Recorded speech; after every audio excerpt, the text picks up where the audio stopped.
So anyway, you see, when we normally think about healing, okay, we think about, okay, we have a illness or disease or some kind of pain, and we want to be free from that pain, right? Okay, and that's good, right? We don't want pain, and pain is painful. So it's actually okay and a valid wish to be free from that, right? As we say over and over and over again, that all beings want to be free from suffering and all beings want to be happy, okay? That's fine, okay? But let's say we do get free from that disease or that pain, right?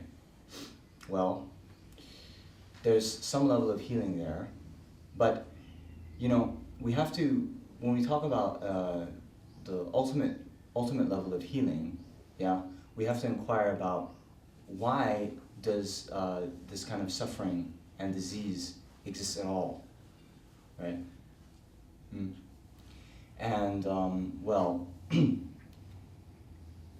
as long as we have this kind of body and mind, yeah, which is bound in the so-called cycle of existence or samsara, then we're bound to face one kind of problem or another, right?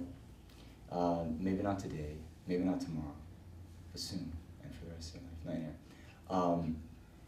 It's gonna come, because this condition of samsara is a condition of taking rebirth according to our karma and our afflictive emotions without any control. Yeah? So even the things we experience on a day-to-day basis, we don't have control, and thus sometimes good things happen, sometimes bad things happen, sometimes we're healthy, sometimes we're sick. So the ultimate healing is to get free from this whole cycle of existence and gain liberation and enlightenment, whereby we no longer have to experience anything undesirable again. Okay? So, although on a kind of conventional worldly level, the healing comes, we normally think about healing in terms of the body, the ultimate healing has, has to take place in the mind. Okay? So, what I want to submit to all of you is that everything, every single disease and problem can be healed, right? And why this is the case is, just put it this way. All of us can become completely enlightened, right? We can all become Buddha. And Buddha has no illness, no suffering, no afflictive emotions, no problems, okay? So if we can completely abandon all of our afflictive emotions, obscurations, their imprints on the mind, and attain the highest perfection of Buddha, then a migraine headache, no problem. Yeah. Okay? Right? All right. So, we talked about this a little bit earlier this weekend, but just to talk a little bit more. This concept of Buddha nature, right? This concept of Buddha nature means that, all of us have the potential to become enlightened. Yeah? And although different schools have different ways that they posit Buddha nature, here, just to be a little bit rough, give a rough understanding, all of our mental afflictions aren't intrinsically part of our mind. Okay? Right? So, for example, the example they give is if we were to put some kind of dirt or pollutants in a glass of water, right? The nature of the water remains pure, right? But it's temporarily, or as our German friend now knows, he's not here today, but adventitiously, yeah, like temporarily polluted or obscured, right? But there is a way to purify and remove those pollutants from the water, which will leave, again, a pure glass of water. Okay? So similarly, well, one big difference is it wasn't that our mind was first pure and then the pollutants and afflictions came, right? But it's always been polluted. But even though it's always been polluted, there is a means to remove those pollutants and defilements from the mind, which will leave the clean, clear mind of Buddha. Okay? So you will see in some commentaries and explanations, like this kind of sentiment, like everyone's already a Buddha, they just don't know it. Yeah? So, strictly speaking, that's not true, right? Because being Buddha means you know everything, right? So if you're already a Buddha, it doesn't make sense. You're already a Buddha but you don't know it, then it's like, oh, well, isn't a Buddha one who knows everything? So then, there's some kind of internal contradiction. But in the text, particularly Maitreya's Uttara Tantra, there's these analogies for our Buddha nature. Like if there's a very poor family who lived in a very simple shack, but just under their doorstep there was some treasure, right? The treasure is right there, just waiting to alleviate their poverty. But since they don't know it, they continue to suffer. And then there's 9 examples they give just like this. So it's more like our until we realize and appreciate the potential we have for vast transformation, then we're not going to do much about it, right? It's kind of like okay, anyway, so part of the first thing that we have to do, and actually why in Gampopa's Jewel Ornament of Liberation, the first topic he talks about in detail is this thought of Buddha nature. Because until we realize what a precious opportunity we have, just being a human with a sound body and mind for internal transformation, then we don't make use of it, right? So it's kind of like, there's a TV show in the US, American Roadshow, yeah? Brianna, my friend from the US, old friend of mine. We've just been reunited after how many years? 14 years, probably. Unbelievable. But I'm very happy to be reacquainted with her. Anyway, she doesn't watch TV. I don't watch TV, sorry. Yeah. No, me neither, but this is an old show. Anyway, I'll tell you the premise. And maybe some of you producers can redo it in India, okay? Anyway, the premise is this. Antiques, right? Old things, so some of this, it's just sitting in someone's attic at their house, right? But it could be whatever. This old thing that no one appreciates the value of, but it actually turns out to be the pen that Abraham Lincoln wrote the Emancipation Proclamation, right? Or it's some painting and it's not signed, but then it's actually whatever, Monet's, something like this, right? So anyway, there are these experts, experts who go around, and then people bring these old things that are just lying around in their house, and they take it to the person, and then they appraise the value, right? And then they film it, and they make a show out of it. Anyway, so some of these people, it's just like this. It was just some, whatever it was, some little statue or some lamp or something like this, is laying around their house, and they take it to the person, and then sometimes it's yes, this is actually worth $80,000, or some obscene amount of money. And then the people, they're like, oh my God, and so many people start crying, and it's like this whole thing. Anyway, so what we're doing now is kind of like that. What the Buddha tries to do with us first is just like this. It's like we come, and we think our lives, maybe because we have suffering or anxiety or problems, we think, oh yeah, I'm so like this, I'm no hope and all this kind of stuff. But the Buddha comes and he points out to us first that, oh no, what you have is unbelievably precious, Yes. So one thing to always just keep in mind is, it's like the Buddha wasn't always the Buddha, yeah, but the Buddha was just like us at one time, with suffering, with problems, with migraines, and then through a process of training the mind, developing the mind, purifying the mind, became, a valid teacher like this, and then taught those very methods for us to follow in his footsteps,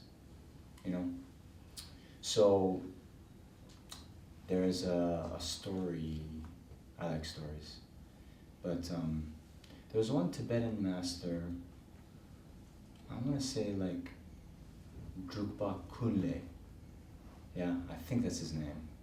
And anyway, none of you know his name, so if I just say something in Tibetan, you guys will be like, oh yeah, Drukpa Kunle, yeah. Do you know Drukpa Kunle? Huh? You do? Yeah. Oh. Uh-oh. I should have chosen someone else. No, anyway. So he went to pilgrimage. He was from eastern Tibet. He went to pilgrimage to Lhasa.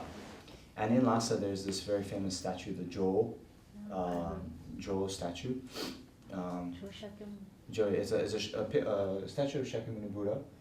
And it's in it's called the Jokong. Anyway, so he goes to this statue, and he was like, he says to the Buddha, like, to the statue, oh, many eons ago, we were just the same, but you trained your mind and became Buddha, whereas I just continued to, revel in samsaric pleasures. So now you've become the Buddha and I'm still here. Okay, that's why I'll prostrate to you now. You understand? So we can even imagine this, right? Like at one time, probably when the Buddha was still training, we met him, And then it was like there was maybe a Sunday morning lecture, at a center somewhere.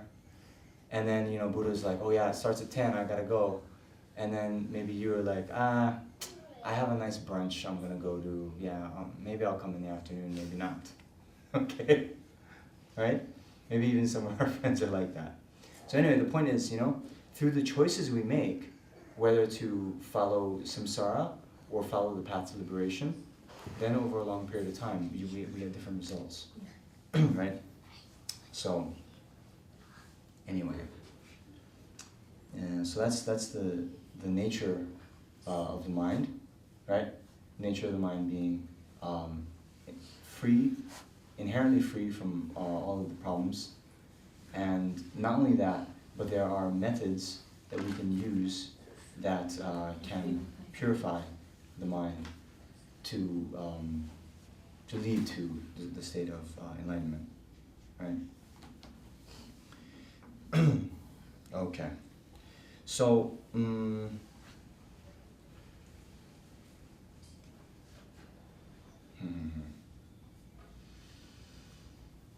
okay, so now we were talking about a little bit before the difference with ultimate healing versus just conventional healing, right?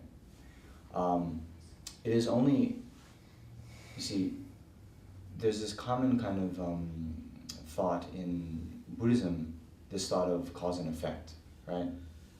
So if you don't want a particular effect, right, then you have to abandon its cause, okay? Right? And similarly, if you want a certain effect, you have to cultivate its cause, okay? So actually, all of the disease and all the problems, anxiety, migraines, whatever we have, are effects. You know, they're effects of of the causes made. yes, of causes made. And just like, I mean, okay, just to bring it back a little bit, one of the most famous stanzas from Dhammapada,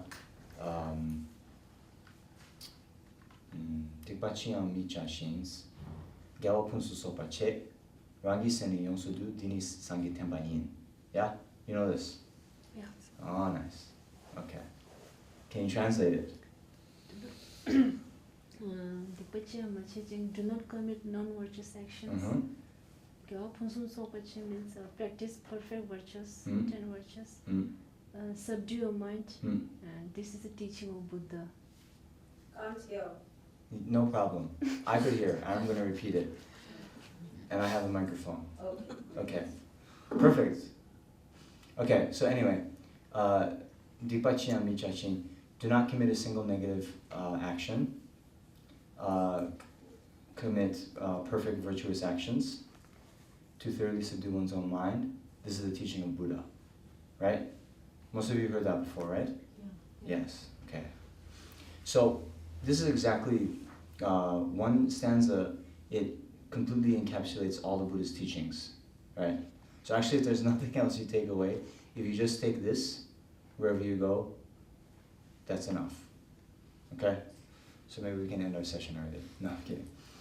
But see, the point here is, remember, we say again and again, right? We don't want suffering. So if we don't want suffering, right, we have to abandon the cause. Dikpachiyam Mijashin, do not commit a single negative action, right? Accumulate a host of perfect virtue, right? Because we want to have happiness, we then have to develop or accumulate the causes for happiness, namely virtuous actions, okay? Now, Rangi Seni Yonsudul, or to thoroughly subdue one's own mind, see, the significance of this is, as we were saying in the beginning, that what is going to determine whether an action is virtue or non-virtue, positive or negative, is the mental state or the motivation with which we take the action, right? So, let's just say some of us now have taken vows, right? So, let's say, we have a vow against killing, okay?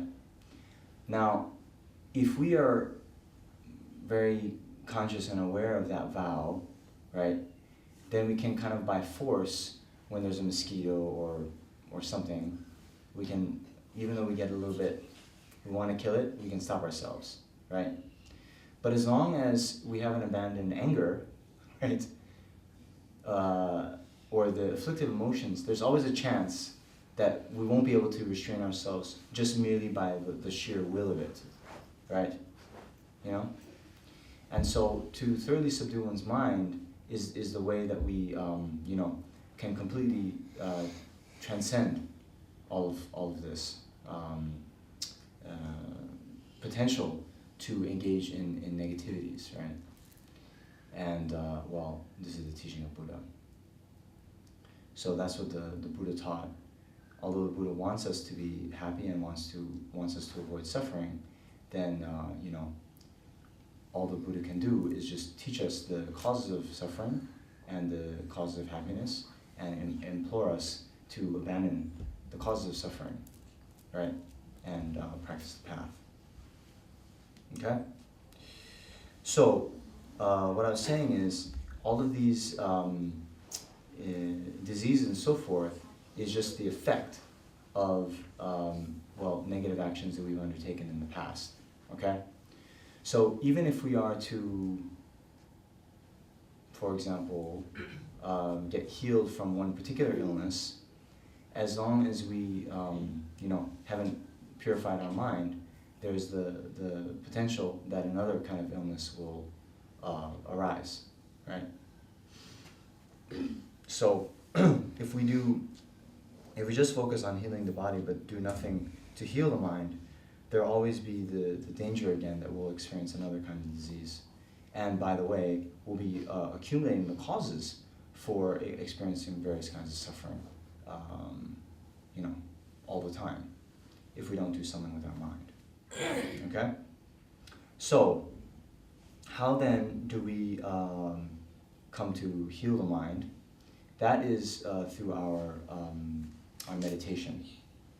Our meditation is the way we heal the mind. So, as we mentioned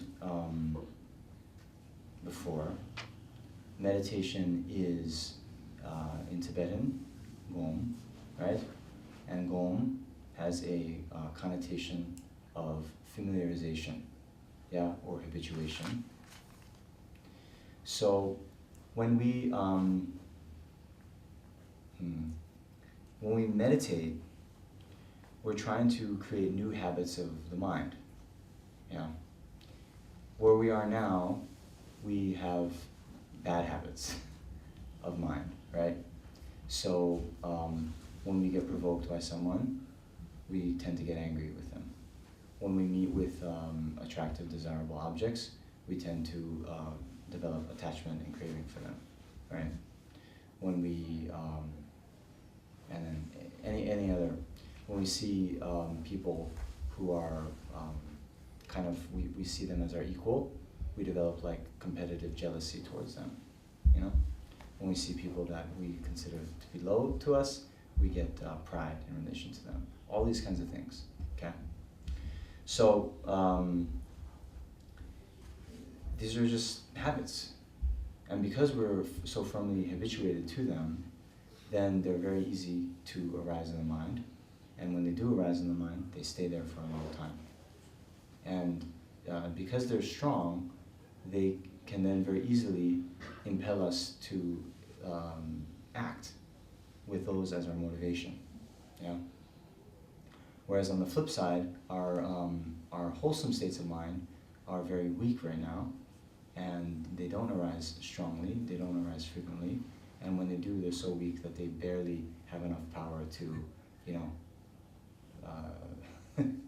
act. So we're going to try to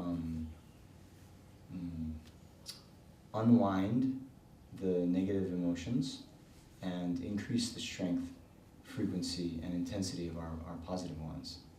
And then by doing that, that's the real healing of the mind. Okay?